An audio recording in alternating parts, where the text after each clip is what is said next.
What is going on? Today I've got a lot of maintenance to do, a bunch of updates I want to show you guys, and a little bit of maybe some concerns I want to share about my current setup. So I've been focusing a lot on college lately, but I've still been taking care of the aquariums, and I've, in my head planned to update my aquarium online journal. So first things first is I'm gonna go around and I'm gonna do a stock list, show what I've got currently.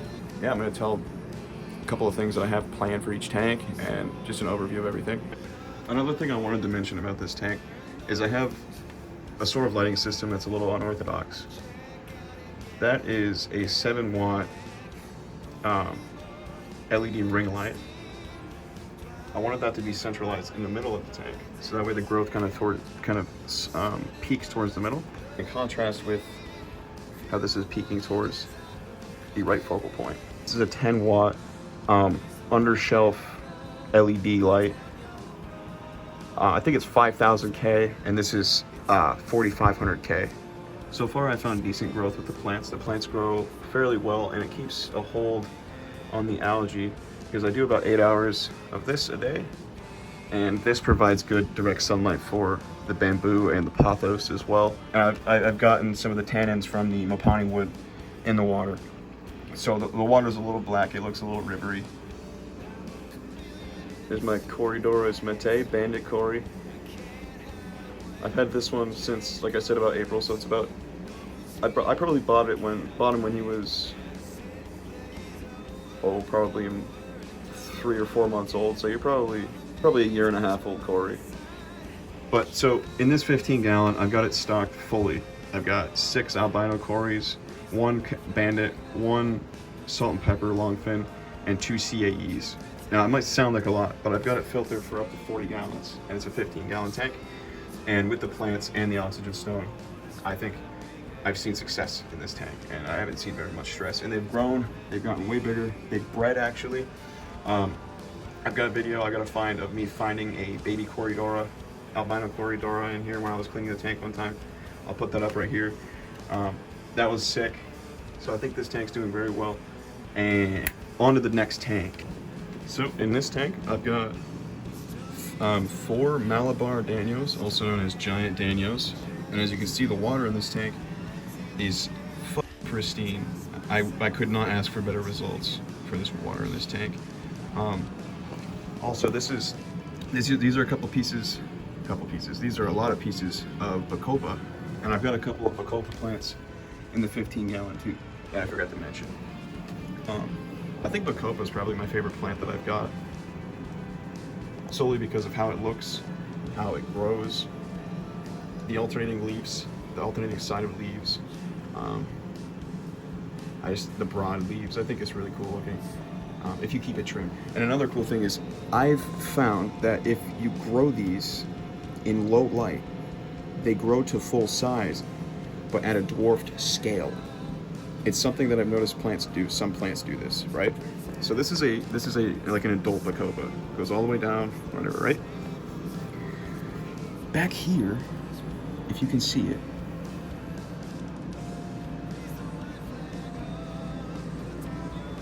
this is a piece, that's a piece of Bacopa with algae on it in the back. And with your actual eyes in person, you can tell better. It has not grown more than that in the last couple of months, but it hasn't died. And it's the same for these ones here in the front. Look. These aren't babies. These have been here forever, and they're fully rooted, and they have really strong roots. But they're not growing to the size of these guys. It's like they're dwarfed. But they're still completely healthy. They're vivid green. They're putting out oxygen. So what's cool to me is that depending on the lighting conditions, the growth conditions, you can make your plants appear differently by force, right? So I've done the same thing with willow high-grow plants.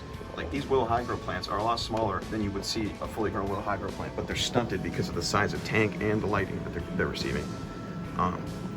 So one thing that I would recommend to beginner aquarists, because I was a beginner aquarist about 8 months ago, and I'm still a beginner aquarist, I'm still learning, is do your research on what plants you're getting, because if you think they're foreground plants and you put them in the front and then grow to the top of the tank, you're gonna be trimming that all the time, and it's gonna look ugly as f***. So if you have background plants, put them in the back, right? Anyways, fresh, nice Bacopa, beautiful plant. One of my favorite plants. Looks really good planted in bunches. It's a background plant. You can't kill it. I cannot kill this plant. I've never seen this plant die. I've never seen it die. I've only seen it stunted like this and stop growing. Incredible plant. Great for beginners. Now, these goobers right here. These are giant Danios. And these guys are fun because they're frenzy feeders. Now, not only are they frenzy feeders, but they're very active and they can swim and cover a lot of like distance in the water naturally in their natural environment during the day. And they're very, very skittish. They don't like loud noises. When I open my door to come in here in the morning, they dart around and they freak out. I have to like slowly put the lights on for them. I'll turn that light on, and then I'll turn this blue LED on here, and then I'll slowly switch this one on after about 20 minutes because they're sensitive to their to stimuli. But one thing that I've noticed is that when they're feeding, sometimes they'll jump out of the water, like betas tend to. So I'll take a piece of tube effects, and I'll try to do it today, and I'll hold it above the water, and sometimes they'll jump just enough to get the tube effects out if I dip it in the water and bring it back up.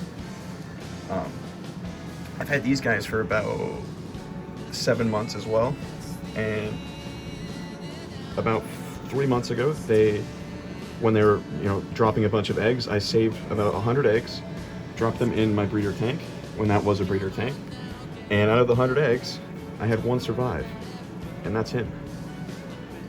He's about 3.5 months old. I put him in with his parents at about 2 months old, and he's doing incredible. He's getting harder to tell apart from his parents every day, and big appetite. He's growing very well every day. He grows a little bigger, I found it, and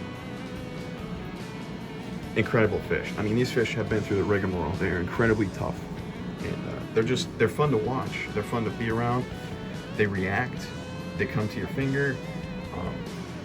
They're always hungry. And if they have food pieces that fall to the bottom, I've found that they will go from mid to top feeders and they'll just start picking at the bottom. I've got a 20-gallon Aqueon hang-on back filter with custom pads, custom filtration. I've got just carbon in there with some foam, and I've got a 10 to 20 gallon sponge filter in the back running off of these two pumps here. My bubble bar, air stone, and that's the Daniel tank. I am going to be upgrading the size of this tank. I'm gonna at least upgrade it to a 30.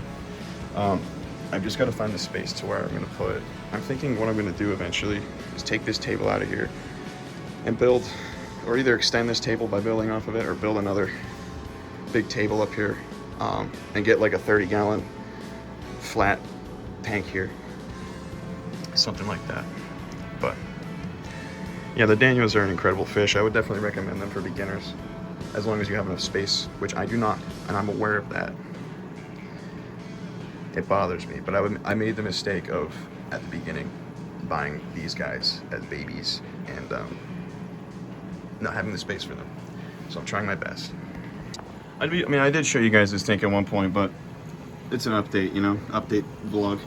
So this is my Eastern alewife floater freshwater mussel. Can live up to 100 years, or over 100 years. He's in his own tank because he doesn't do anything, and when they die, they release a huge amount of ammonia, and when you realize they're dead, it's because all of your other fish are dead, because since they don't do anything, it's hard to tell when they die. But he's still alive, he's still chilling. Another cool little experiment I've been running is I read that some plants can grow in water and out of water, because most plants get used to flooding season and dry season and being above water and being out of water, and most of the time plants completely submerged plants like to be a little bit above water because they have greater access to carbon dioxide. So what I've noticed is that I put a piece of willow hydro in here and it grew out of the water, and it's actively growing healthier out of the water, which is freaking sick, dude, because that means that I can let these ones grow out over here, and they'll eventually just go which is, oh, I'm excited because I love it when plants grow out of the water. I just think it's one of the coolest looking things in aquarium keeping. So figuring that out was cool. I'm not sure what other plants I have that do the same thing, but Willow Hydro will grow out of water. But please give me some grace because I'm aware that this tank is not large enough for them. I'm actively working to create enough space in a hole to hold a bigger tank in this room. But I'm limited on space. I'm very limited on space. And my next move would be bringing these guys back to my pet store. But in the pet store, they're just going to put them in a 10-gallon until they're sold. And who knows where they're going to be going when they're sold. So here at least I can control the water. I can make sure that the water levels are good. I can make sure they're fed. I can make sure they have enough lighting, enough plants, enough oxygen. That's my reasoning. I do try my best to keep them as healthy as possible, despite the fact that I can't provide them enough space.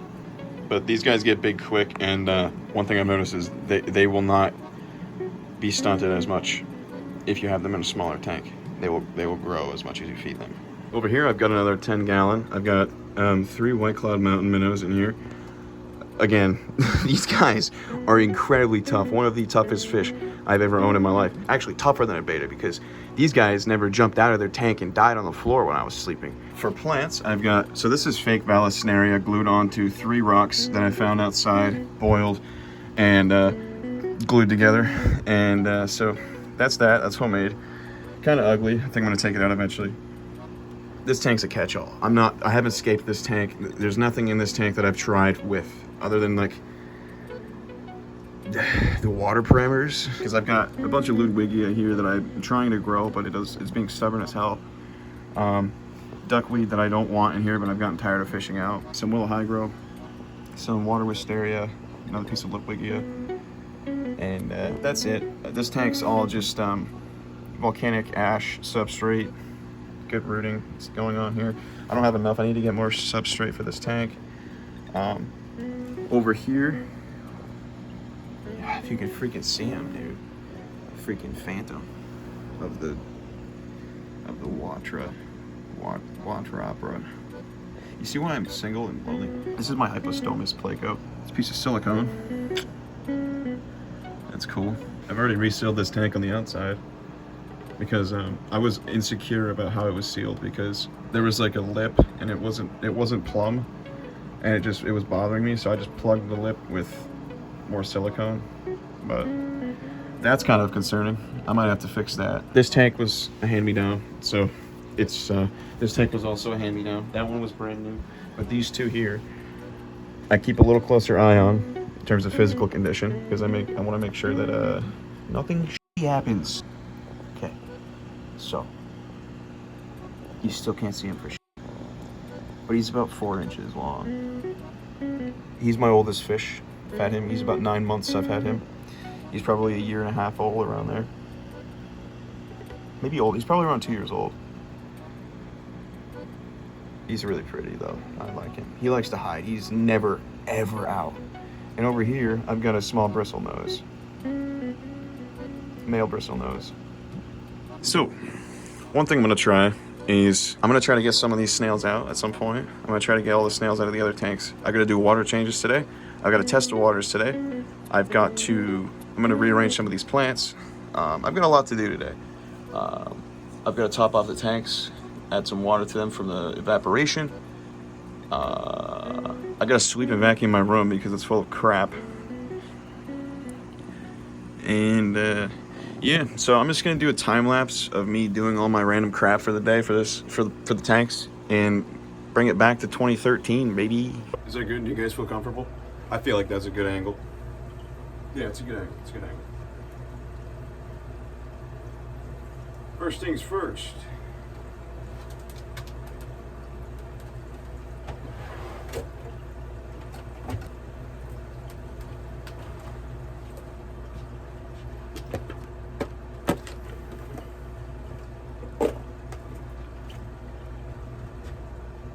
This is the best 50, 60 bucks you'll spend if you're an aquarist. This is going to save you hundreds of dollars of buying strips every time you run out of strips. And this shit's got enough reagents to last like a year if you test daily. which you shouldn't test daily. It's a waste of time. I test like twice a week. We're gonna test the 15. We're gonna test the Daniels.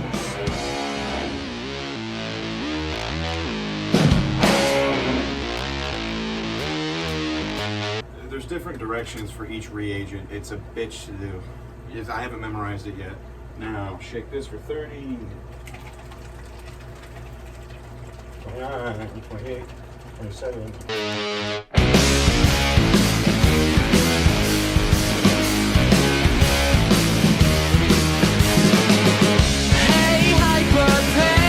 Okay, so we can go ahead and start reading off the levels. Nitrate, you're gonna want 0 ppm. What do we got? Boom, bitch. 0 ppm. Nitrates, you're gonna want 0 ppm. Let's see what we got. Damn, look at that shit. 0 ppm. Ammonia, you're gonna want, again, 0 parts per million. For some reason on camera, it's showing that it looks like it's got a green tint, but in real life, it's about as pale yellow as you can get. It looks like pee, dude. It's yellow as frick. So ammonia, 0 ppm, very good. And our pH, anywhere from 6.8 to 7.7, 7.8 is what I look for. And the 15 gallons pulling what looks like about a 7.5. If I can get the right lighting. There we go. I'd say it's pulling about a 7.5.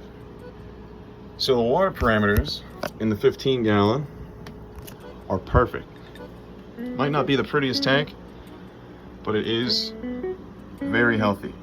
I think it's time for a snack.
So obviously you're going to want to make sure that you wash all of your tubes before you go and test another tank.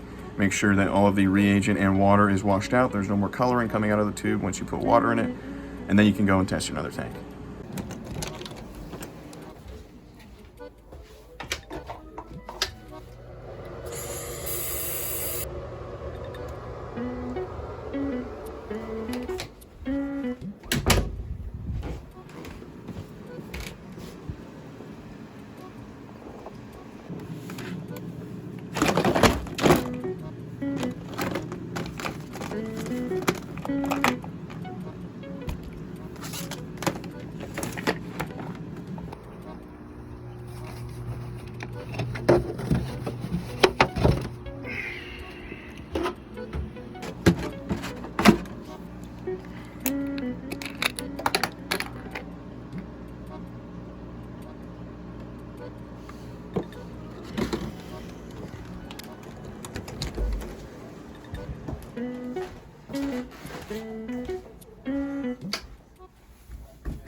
It's time to test the Daniels tank for water.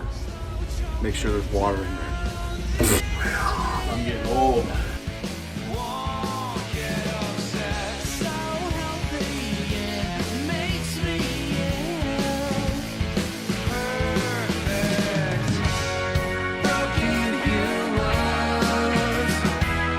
Making new ones, honey, go.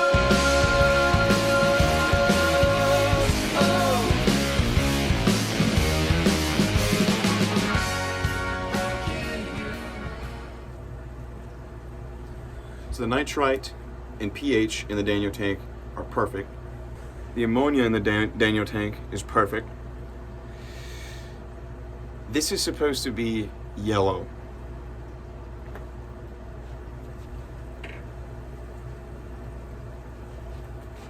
So this is supposed to be yellow, 0 parts per million, and it is at red, 160 parts per million or more.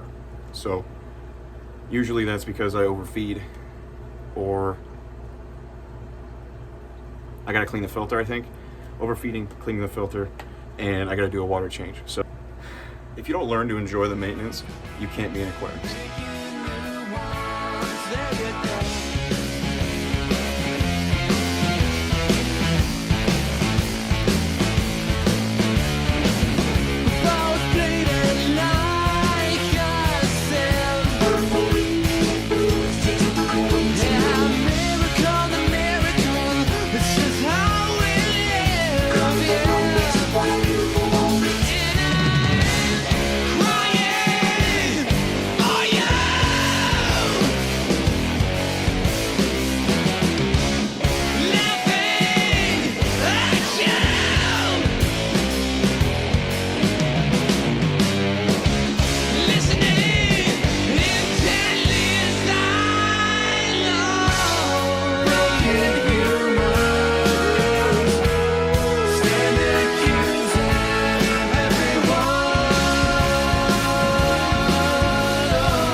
That just goes to show you, even if your water in your fish tank is perfectly clear, you still have to test the waters and make sure that the parameters are good, because the tank was incredibly clear in the Danio tank, but the nitrates were over 160 parts per million. So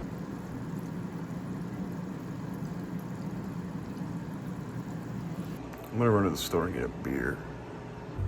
Two trailer park girls go round the outside, round the outside, round the outside.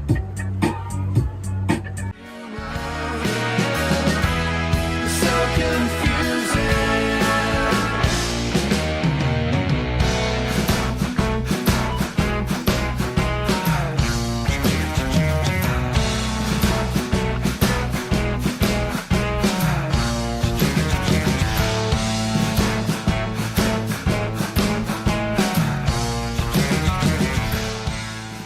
Okay, so the high range pH test is reading really, really light yellow. And so in terms of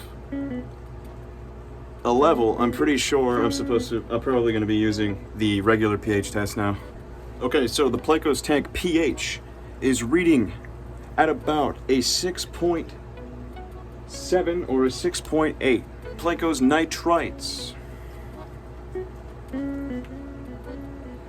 looking like we've got 0 ppm on the nitrites for the Pleco tank. Ammonia, vivid yellow. Again, for ammonia, it's looking like we've got another 0 parts per million. And for our nitrates, this is where I'm a little concerned. Again, the nitrates in the Pleco tank are a little bit high. That should be yellow. It should be a clear yellow, like the Corey tank red.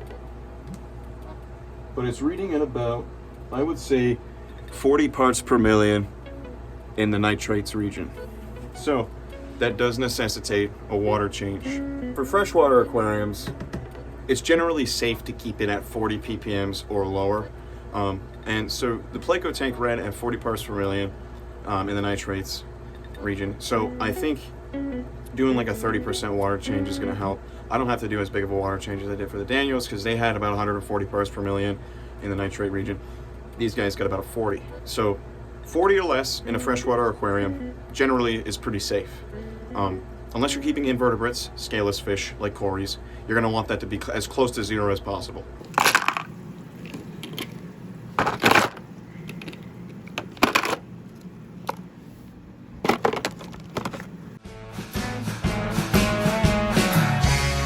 Alright, so I think that's it for this vlog.